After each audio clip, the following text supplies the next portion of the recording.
Hello future of India, कैसे हैं आप सभी लोग। उम्मीद करता हूँ आप लोग बहुत अच्छे होंगे। मेरी जो लास्ट वीडियो थी ना, उससे आप लोगों ने बहुत लाइक करा है, यानी बहुत बच्चों ने उसको देखा है। तो उसी की खुशी में देखिए मैं अब आपको एक नई वीडियो दे रहा हूँ यहाँ पर। और आज हम बात करेंगे अगले 4 इंपॉर्टेंट क्वेश्चन के बारे में। मैंने बोला है मैं जो ये चला रहा हूँ स्पेशल जो यूपी बोर्ड वाले हैं उन बच्चों के लिए मैंने चलाया है इम्पोर्टेंट क्वेश्चन की सीरीज। तो आपके जो भी भाई बहन हैं, जो भी आपके दोस्त हैं, आप उनको ये वीडियो शेयर कर दीजिए, उनका भी भला हो जाएगा, उनके भी नंबर अच्छे आ जाएंगे। तो देखिए यहाँ पर क्या है, आपके पास जो आज का पहला क्वेश्चन है वो बोल रहा है प्लास्टर ऑफ पेरिस से जिप्सम बनाने की विधि को समझाइए। बहुत सारे बच्चे होते हैं ना, वो इस सवाल को पढ़ के कंफ्यूज हो जाते हैं। वो सोचते हैं अरे बाप रे बाप, ये कैसे विधि लिखेंगे भाई, बहुत लंबा इसमें लिखना पड़ेगा। नहीं, ऐसा कुछ नहीं होता। आपको पता होना चाहिए कि प्लास्टर ऑफ पेरिस बोल रहा है और इधर जिप्सम बोल रहा है। तो प्लास्टर ऑफ पेरिस से जिप्सम बनाना है तो हमको क्या मिलाना है। तो देखिए इसके उत्तर में यह है प्लास्टर ऑफ पेरिस का रासायनिक सूत्र CaSO4 इंटू हाफ H2O। और यहां पर आया है 1/1/2 H2O, यानी इसमें 1.5 मॉलिक्यूल है जल के और ये आधा मॉलिक्यूल है जल का। तो ये 1.5 मॉलिक्यूल जल का जो है, इसको अगर हम आधे में इसमें मिलाते हैं तो ये 2 मॉलिक्यूल बना देता है। यहाँ पर ध्यान रखना है, यहाँ पर ये 2 बना देगा, यानी 2 जल का मॉलिक्यूल बना दिया इसने।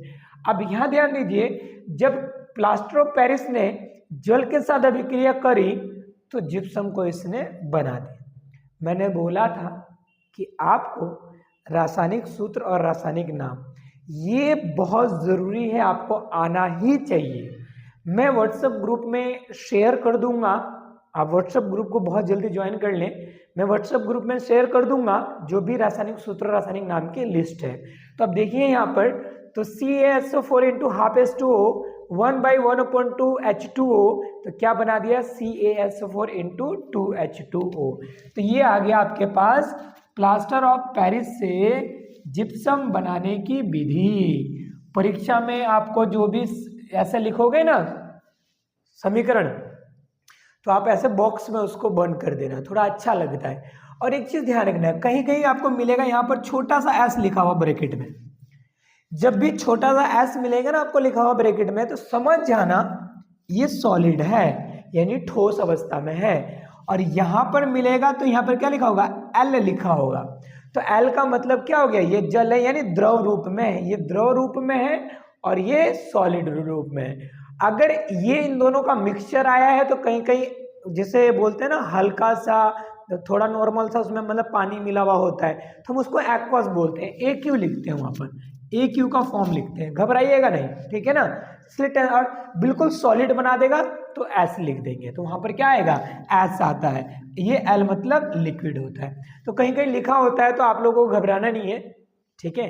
अच्छे से क्वेश्चन को समझना है। और क्वेश्चन अगर समझ में नहीं आता तो आप कमेंट करके पूछ सकते हैं, व्हाट्सएप ग्रुप से भी पूछ सकते हैं।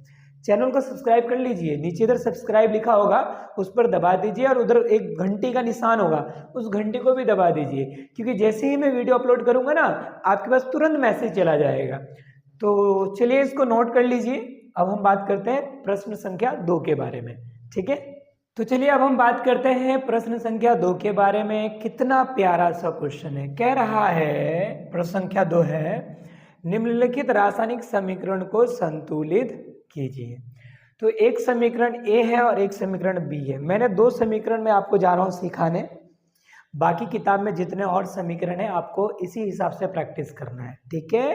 ठीक है, अब देखो, जब भी आपके पास आए संतुलित करने के लिए कोई भी समीकरण, तो आपको एक ही काम करना है, ये आपका बायां पक्ष है, ये आपका दायां पक्ष है।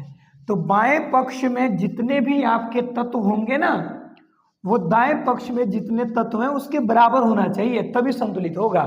बता देता हूं, देखो यहां पर कॉपर 2 है, यानी Cu2 है, यहां भी Cu2 है, तो यानी ये बराबर है। S अकेला है, यहां भी S अकेला है, यानी बराबर है। ऑक्सीजन यहां पर, यानी O यहां पर 2 है, O यहां पर अकेला है और 2 यहां पर है, 3 O है, यही बस असंतुलित है।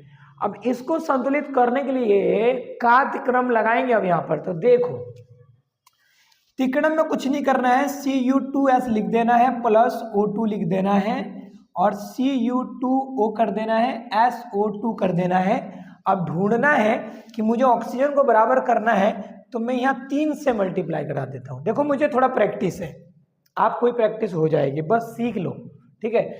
तो 3 दूना 6 ऑक्सीजन हो जाएगा, लेकिन यहाँ पर तो 2 और 1 3 ही है, तो मैं यहाँ पर 2 से करा देता हूँ और यहाँ पर भी 2 से करा देता हूँ।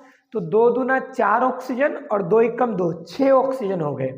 लेकिन समस्या क्या फंस गई, सल्फर 2 हो गया और कॉपर यहाँ पर 2 दूना 4 हो गया। तो पकड़ लो इसको, यहाँ गुणा करा दो 2 से यहाँ भी। अब आपके पास देखो जो बाएं पक्ष में जितने तत्व थे उतना ही तुम्हारा दाएं पक्ष में चले गए हैं, उतने ही हैं। तो देखो गुणा करा के मैंने क्या तिकड़म लगाया है कि यहाँ पर ये 4 कॉपर बना दिया, 6 ऑक्सीजन बना दिया और 2 सल्फर। तो यहाँ पर भी 4 कॉपर हो गया और आपके पास कितना 2 और 4 और 2 6 ऑक्सीजन हो गया और सल्फर कितना हो गया 2, तो बराबर हो गया। तो आपको ऐसी संख्या से गुणा कराना है, आगे पीछे जो भी हो सकता है 2 3 5 जैसी भी संख्या मिले, जिससे कि आपके दोनों पक्ष बराबर हो जाए। इसको हीट एंड ट्रायल विधि बोलते हैं, ध्यान रखिएगा, ठीक है।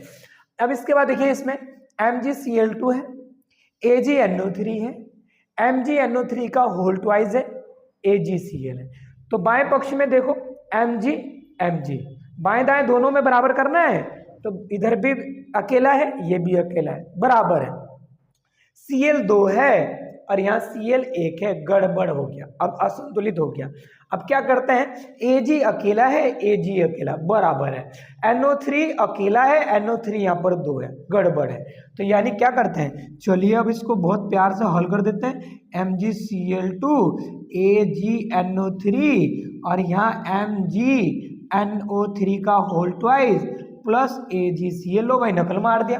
तो यहाँ पर 2 क्लोरीन है, इस एक को 2 बनाने के लिए मैंने 2 से गुणा करना पड़ेगा ना।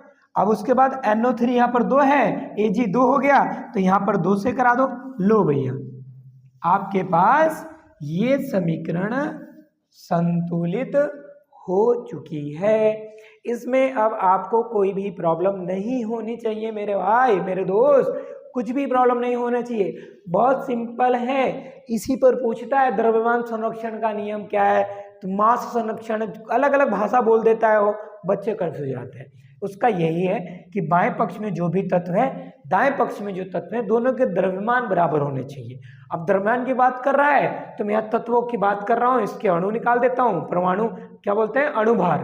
तो इधर का अणुभार संख्याएं और उधर का अणुभार संख्याएं का जो भी होगा ना, ऐसा करके योग जब करोगे तो आपको बराबर मिलेगा, ये ध्यान रखिएगा, ठीक है। कोई भी घड़ी यानी इसका जितना द्रव्यमान होगा टोटल का, उतना ही द्रव्यमान इसका भी होगा। देखो मैं यही बात बोलूंगा, आप लोगों को इस तरह के सवालों की प्रैक्टिस करनी चाहिए। आप किताब खोलिए, किताबों में देखिए, जो मिलते जुलते और भी संतुलित करने वाले समीकरण हैं उसको संतुलित कीजिए। अगर नहीं आता है तो आप हमको भेजिए व्हाट्सएप के माध्यम से, हम आपकी जितनी हो सकता है उतना सपोर्ट करेंगे, ठीक है। तो चलिए इसको नोट डाउन कर लीजिए। तो देखिए अब मैं कितना प्यारा सवाल लेकर के आया हूँ, बहुत ही ज़्यादा इम्पोर्टेंट सवाल है। सवाल नंबर जो 2 कराया था वो भी बहुत प्यारा सवाल था संतुलित करने के लिए। आप कभी कभी वो संतुलित वैसा नहीं पूछता, वो हिंदी में बकेती दे देगा आपको, इसको आप समीकरण के माध्यम से लिखना है, ये बच्चों को बहुत कठिन लगता है।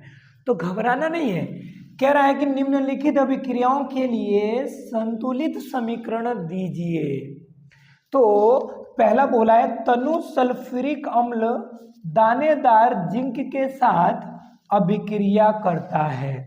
तनु सल्फ्यूरिक अम्ल दानेदार जिंक के साथ अभिक्रिया करता है, तो घबराना मत, देखिए क्या बोल रहा है।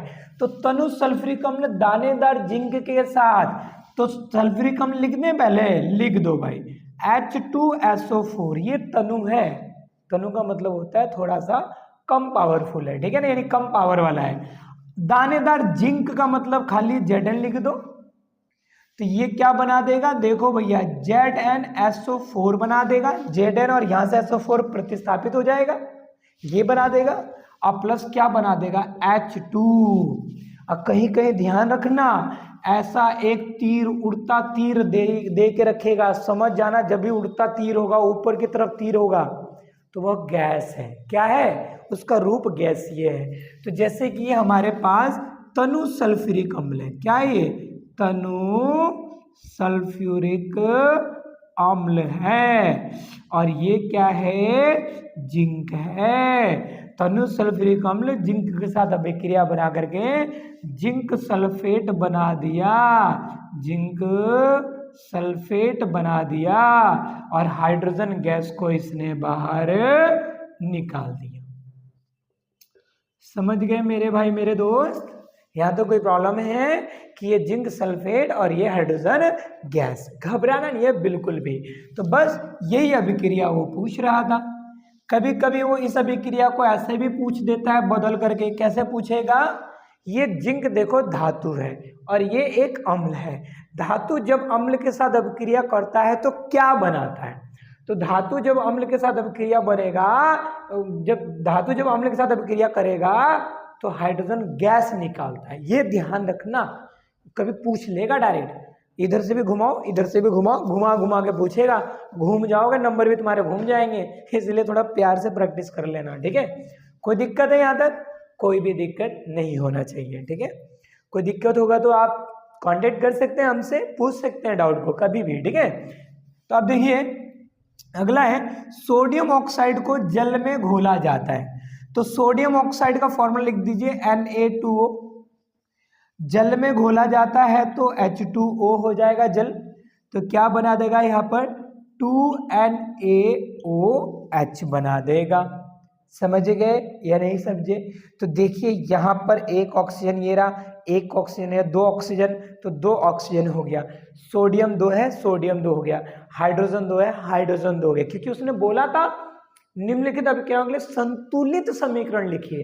तो यहाँ पर भी देखो H2 है, H2 है, S अकेला है, S अकेला है, O4 है, O4 है, Zn अकेला है, Zn अकेला है। बिल्कुल नहीं घबराना है, बिल्कुल भी नहीं घबराना है। अब यहाँ देखो, यहाँ पर भी वही कहानी है। ये सोडियम ऑक्साइड है। क्या है भैया? सोडियम ऑक्साइड है। ये सोडियम ऑक्साइड है और ये आपके पास जल है जिसमें घोला था और ये बना दिया इसने सोडियम हाइड्रोक्साइड। सोडियम गलत मत लिखना, हाइड्रो है, ड्रॉ है, draw, hydro oxide, sodium hydroxide. और सोडियम हाइड्रोक्साइड क्षार होता है। तो ये ध्यान रखना, सवालों को कभी कभी वो बदल के पूछता है, लेकिन ये ऐसा मतलब नहीं है कि उसका आंसर बदल जाएगा, उसका आंसर भी मिलता जुलता ही रहेगा, ठीक है? आंसर जल्दी नहीं बदलता, पूछने का तरीका वो बदलेगा बस, ठीक है? घबराइए मत। तो देखिए, जो भी बच्चे क्लास को और अच्छा बनाना चाहते हैं, हमसे प्रैक्टिस सेट कुछ भी लेना चाहते हैं, क्वेश्चन है, तो आप व्हाट्सअप, जो भी आपके डाउट्स है ना, व्हाट्सअप कीजिए, जितना हमसे सपोर्ट होगा। लेकिन इस बार टॉप करना है, टॉप, जिला टॉप, ठीक है ना? तो ये हो गया ना, कोई दिक्कत परेशानी है? कुछ भी नहीं है। तो चलिए अब हम बात करेंगे प्रश्न संख्या 4 के बारे में। ये 3 तक हो गया। अब आज का चौथा इंपॉर्टेंट क्वेश्चन कौन सा है? तो अब हम बात करेंगे चौथा इंपॉर्टेंट क्वेश्चन के बारे में। तो देखिए भैया, अब आपके पास है सवाल नंबर 4। इतना प्यारा सवाल ये भी है कि मैंने आपको देखो समझाया है कि इंपॉर्टेंट क्वेश्चन सीरीज चल रहा है, फालतू बकवास वाले क्वेश्चन इसमें एक भी नहीं मिलेगा भैया। सारे के सारे इंपॉर्टेंट क्वेश्चन मैं आपको यहाँ पर कराने वाला हूँ। तो यहाँ देख लीजिए सवाल नंबर 4 क्या बोल रहा है। कारण सहित निम्न रासायनिक समीकरण में ऑक्सीकारक तथा अपचायक लिखिए। वो एक समीकरण दे देगा, अब बोलेगा ऑक्सीकारक बताओ और अपचायक बताओ, बस इतना पूछेगा। तो ध्यान देना, जो अपचायक होता है वो उसको कैसे पहचानेंगे? जो पदार्थ इलेक्ट्रॉन त्यागता है। और जो ऑक्सीकारक होता है यानी जो पदार्थ इलेक्ट्रॉन ग्रहण करता है। ध्यान रखना एक चीज का, जब भी कोई तत्व जो इलेक्ट्रॉन त्यागेगा ना, तो वो क्या हो जाएगा? वो उदासीन से धनात्मक हो जाएगा। ये ध्यान रखना, ये दिमाग में बैठा लो। और अगर वो पहले से आवेशित है यानी उस पर धनावेश है, और अगर ले लेगा इलेक्ट्रॉन को तो वो शांत हो जाएगा। ये ध्यान रखना। तो यहां देखो शांत कौन है, यहां पर देखो Zn शांत था, अब Zn शांत था तो Zn किस में बदल गया, Zn प्लस के 2 में बदल गया, यानी आवेश में बदल गया। यानी आपका जो ये Zn है ना, ये इलेक्ट्रॉन आपके पास त्याग रहा है, इलेक्ट्रॉन त्याग रहा है, तभी जाके ये धनावेश हुआ है। अब उल्टा देखो इसका कि अगर मैं बात करता हूं यहाँ पर कि ये Cu है और 2 धनावेश हैं, तो इसने इलेक्ट्रॉन को लिया होगा। जब इलेक्ट्रॉन को लिया होगा तो क्या बना दिया इसने, Cu बना दिया। बस इतना ही ध्यान रखना है। इसने इलेक्ट्रॉन को त्यागा है, कितना इलेक्ट्रॉन त्याग दिया है, 2 इलेक्ट्रॉन त्याग दिया है, और इसने इलेक्ट्रॉन को ग्रहण कर लिया है, 2 इलेक्ट्रॉन को ग्रहण कर लिया है, तो Cu बन गया है। तो ये इलेक्ट्रॉन ग्रहण करता है, ये इलेक्ट्रॉन त्यागता है। बस कहीं कहीं पर यही समीकरण ऐसा भी लिखा होगा Cu 2 पॉजिटिव प्लस Zn, और लिखा होगा Cu प्लस Zn 2 पॉजिटिव।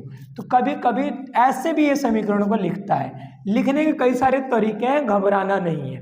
बस इतना ध्यान रखो कि जो इलेक्ट्रॉन त्यागेगा वो आपका अपचायक हो जाएगा, और जो इलेक्ट्रॉन ग्रहण करेगा वो ऑक्सीकारक हो जाएगा।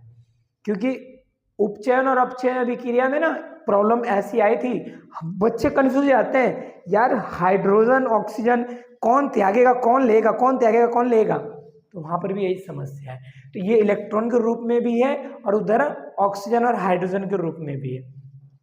तो मैं आप सभी को ये बोलूँगा, आप लोग देश के भविष्य हो, बहुत अच्छे से पढ़ो, रिवीजन पर ज़्यादा ध्यान होना चाहिए। जो भी चीज़ पढ़ रहे हो बार बार दोहराओ, बार बार दोहराओ, रिवीजन करो। और नहीं आता है तो जो भी आपके गुरुजन हैं उनसे आप लोग सपोर्ट लें, ठीक है। तो चलिए अब हम बात करेंगे अगली वीडियो में अगले 4 इंपॉर्टेंट क्वेश्चन के साथ। तो तब तक हमारे साथ बने रहिए। जय हिंद, जय भारत।